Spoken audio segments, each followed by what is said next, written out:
দেখো যে ক নম্বর কি বলা হয়েছে, প্রচুরক শ্রেণীর মধ্যবিন্দু নির্ণয় করো। কি বলা হয়েছে বলো? প্রচুরক শ্রেণীর মধ্যবিন্দু নির্ণয় করো।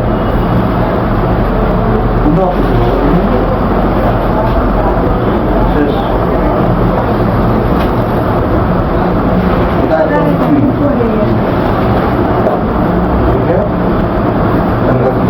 শুনো, প্রচুরক শ্রেণী কি করতে বলো? মধ্যবিন্দু নির্ণয় করো। আমরা ক নাম্বারটা করতেছি, দেখো এদিকে লেখো আমরা, এই যে এখানে এতটুকু পর্যন্ত লেখো। প্রচুরক কোনটা? এখানে গণসংখ্যা সবচেয়ে বড় হচ্ছে 35, তাই না? এটা হচ্ছে প্রচুরক, তার শ্রেণী হচ্ছে উপরে গুলো। আমরা দেখো এই যে প্রচুরক শ্রেণীর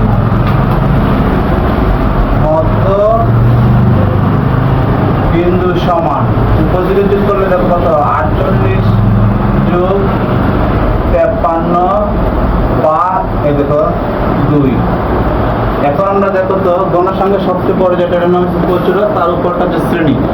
আমরা তো জানি যে উপরে সবগুলো কি বলা হয়? এটা শ্রেণী ব্যক্তি অথবা শ্রেণী অথবা শ্রেণী সংখ্যা। এরপর দেখো 5 শ্রেণী ব্যবধান। আর গণসংখ্যা হচ্ছে নিচে এগুলো, যে এই যে বাম সাইডে যেগুলো বিশেষ নিম্ন সীমা আর ডান সাইডে যেগুলো বিশেষ সর্বোচ্চ সীমা। ডান সাইডে এগুলো কি বলা হয়? সর্বোচ্চ সীমা।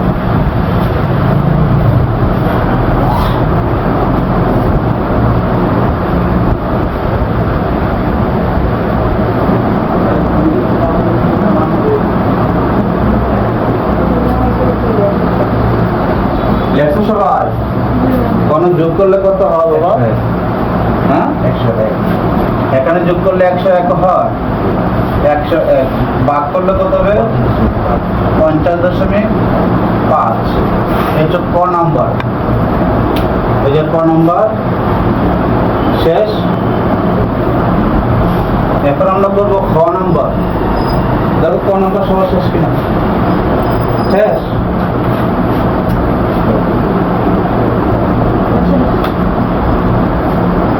লাল কালিতে লাগবে কেন?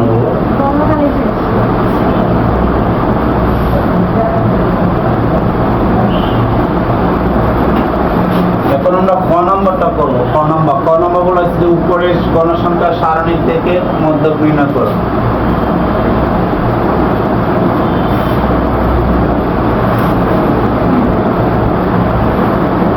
এই যে খ নম্বর 1 2 3 4 5 6 7 8টা ঘর লাগবে। দেখো তো 1 2 3 4 5 6 7 8। কয়টা ঘর লাগবে আমাদের? 8টা ঘর লাগবে। এরপর দেখো তো মধ্যক নির্ণয় করতে গেলে ক্রমযুক্ত গণসংখ্যা লাগে। শ্রেণীভিত্তিক গণসংখ্যা আর হচ্ছে ক্রমযুক্ত গণসংখ্যা। শ্রেণীভিত্তিক গণসংখ্যা, ক্রমযুক্ত গণসংখ্যা।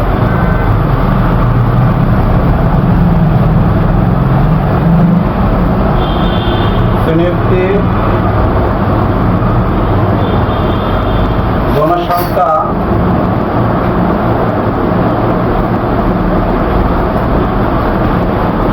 ক্রমযুক্ত গণসংখ্যা। দেখো আমরা এখন 30 থেকে দেখো 35 লিখবো, 36 থেকে 41 লিখবো, 42 থেকে 47 লিখবো, 48 থেকে 53 লিখবো, 54 থেকে 59 লিখবো, 60 থেকে 65 লিখবো। গণসংখ্যা হচ্ছে দেখো তো 3 10 18 25 8 6। দেখো তো মোট কত হয় বা n সমান কত? দেখো তো n মোট কত যোগ করে দেখো বাবা।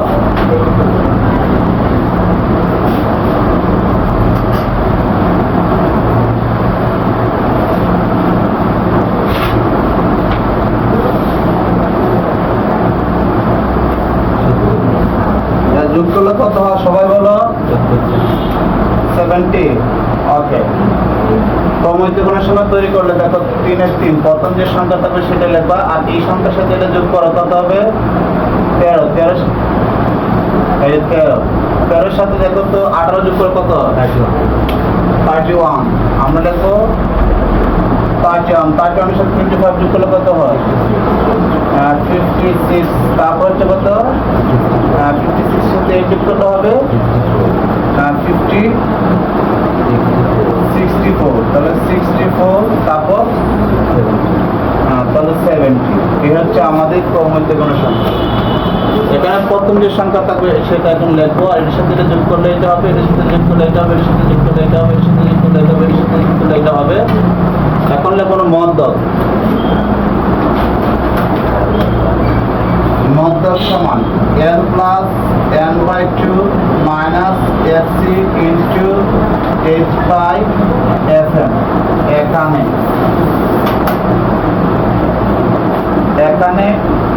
n সমান fc সমান fm সমান n সমান 70, আর l সমান হচ্ছে প্রচুরক শ্রেণীর নিম্ন সীমা 48।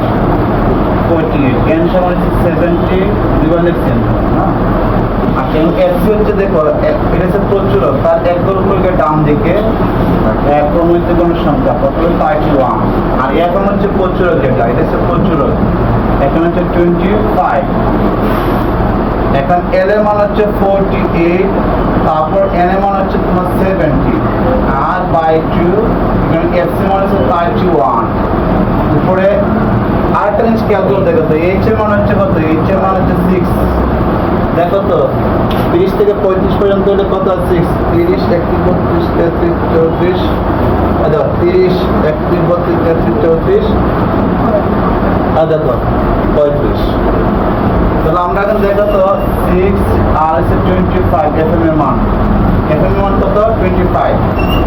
তো 48 ভাগ এখান থেকে 35 মাইনাস 31 আর হচ্ছে ইনটু 6/25।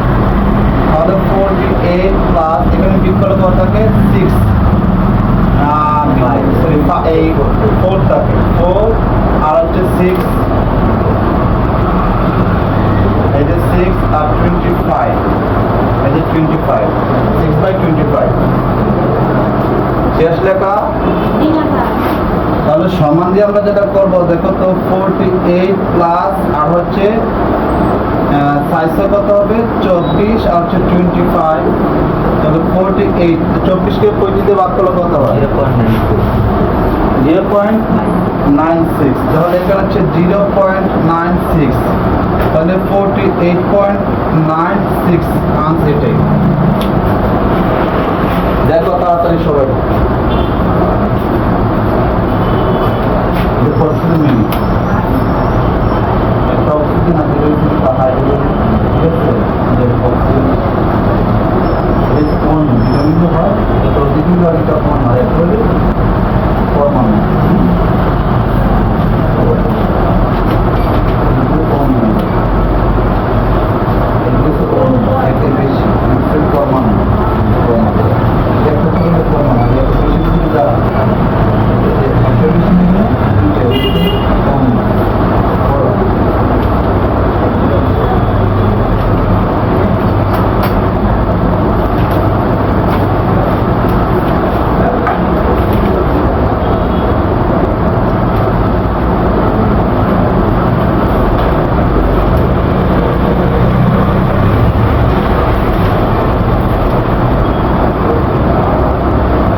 শেষ লেখা সবার। এখন আমরা করবো কি যেন বলা হয় বহুভুজ, তাই না?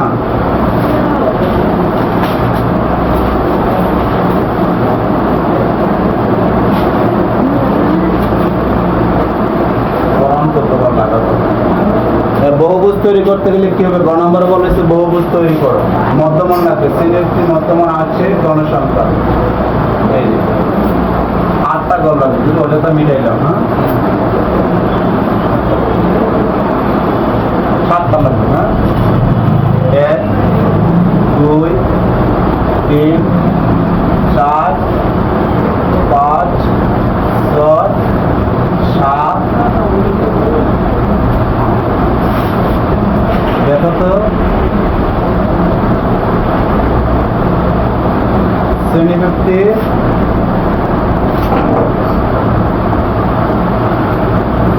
গণসংখ্যা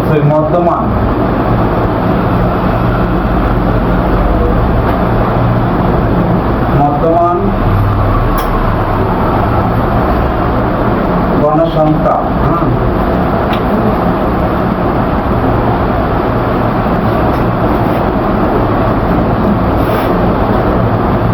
30 থেকে 35, 36 থেকে 41, 42 থেকে 47, 48 থেকে 53, 54 থেকে 59, 60 থেকে 65।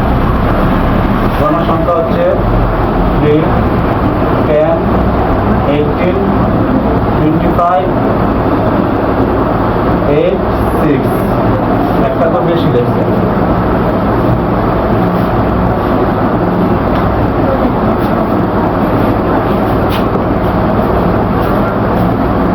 এদিকে পরে পরে শিখো পরমাণু, একটা হলো পরমাণু, এতে বেশি হলে পরমাণু শিখো, পরমাণু কাকে বলে। এদিকে সুন্দর হবে তাহলে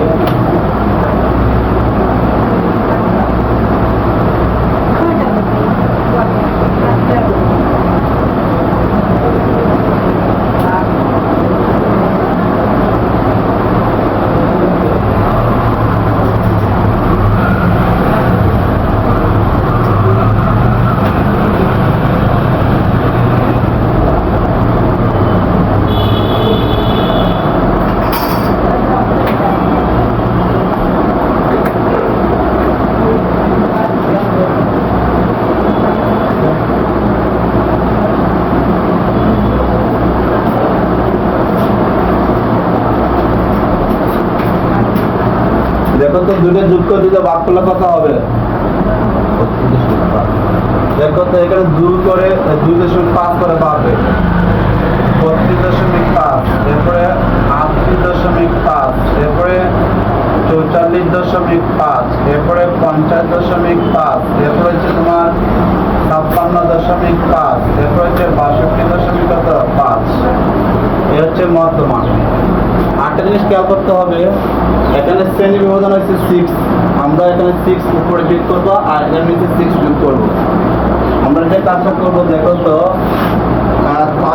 দেখো তো 32.5 থেকে আমরা মাইনাস দিব 6, কত আসে? 26.5।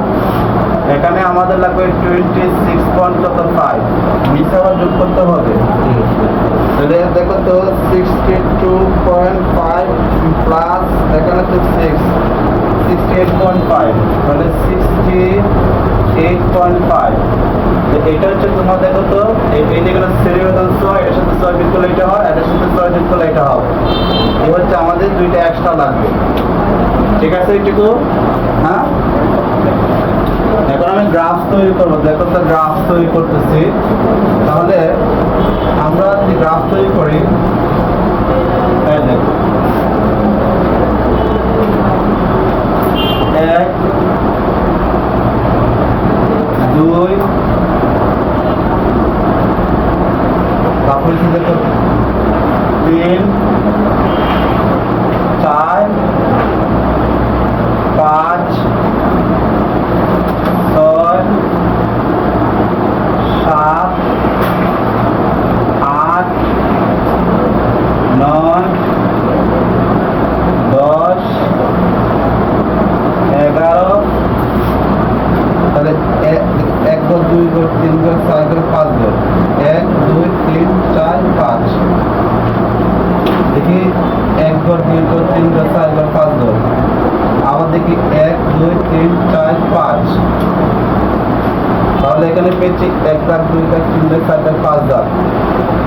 আবার দেখো 1 2 3 4 5, 1 2 3 4 5,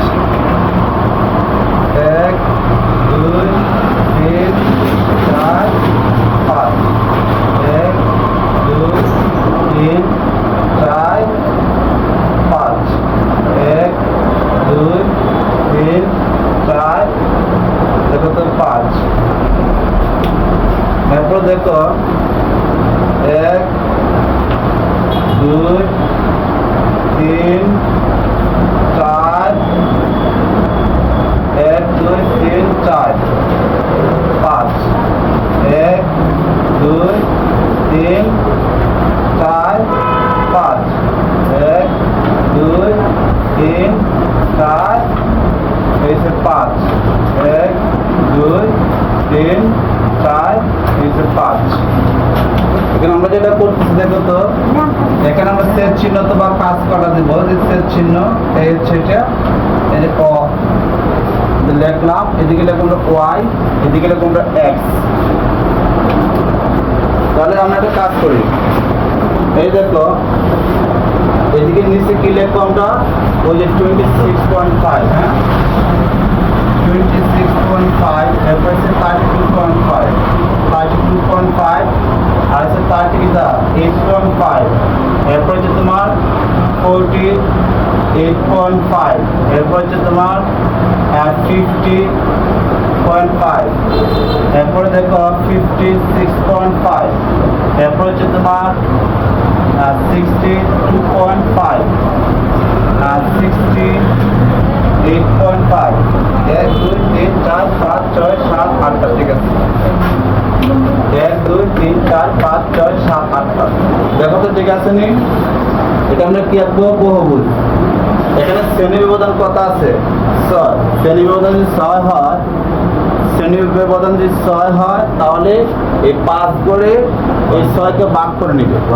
আমরা 6কে 5 দিয়ে ভাগ করবো, গড় আছে কটা করে, 5টা করে।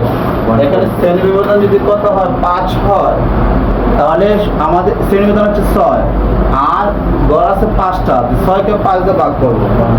6কে যদি ভাগ দেই 5 দিয়ে, তাহলে 1.2 আসে, তাই না? শ্রেণী মধ্যমান কত আসে, প্রতি একক সমান 1.2 আসে।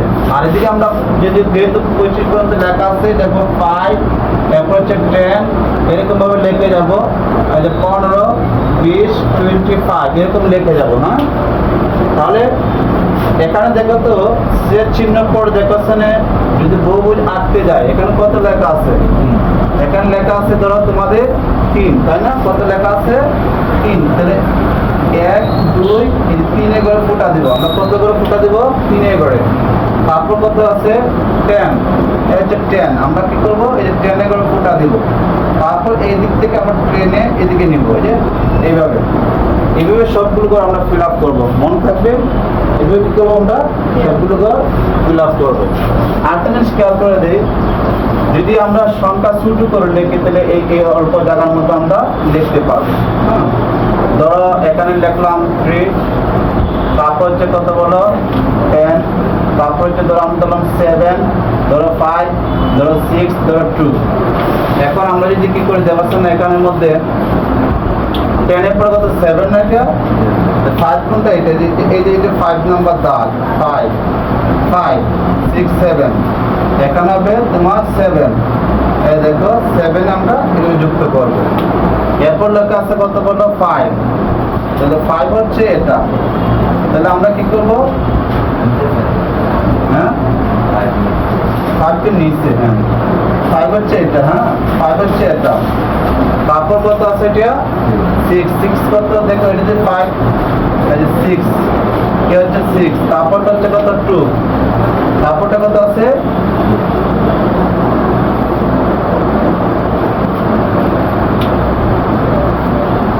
ঠিক আছে। তাহলে 2 হচ্ছে এই ঘরের মধ্যে, কোন ঘরের মধ্যে, এই যে 2, ঠিক আছে না?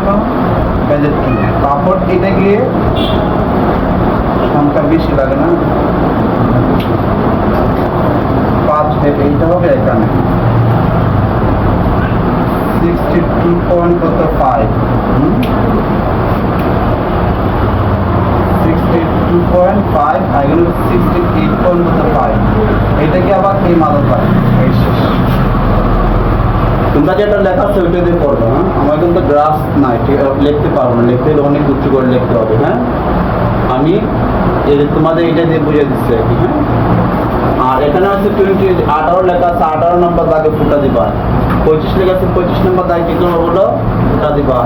তারপর 8 নম্বর, তারপর 6 নম্বর দাগে কি করতে ফুটা দিয়ে, তারপর এইভাবে তোমরা কি করবা, এই যে দেখো তো রেখা টানটা, এই যে টানো, ঠিক আছে, এই তারপর এই, তারপর এই, তারপর হচ্ছে এই, তারপর হচ্ছে এই। এটা আমাদের এখানে গিয়েছে, এটাকে কি বলা হয়, বহুগুণ। আমরা এদিকে লিখবো গণ সংখ্যা, এদিকে কি লিখবো, এদিকে লিখবো গণ, এই যে সংখ্যা, গণ সংখ্যা। আর লিখবো আমরা এই যে বহু, এই যে বহুগুণ, এই যে বহুগুণ, কি লিখবো, বহুগুণ।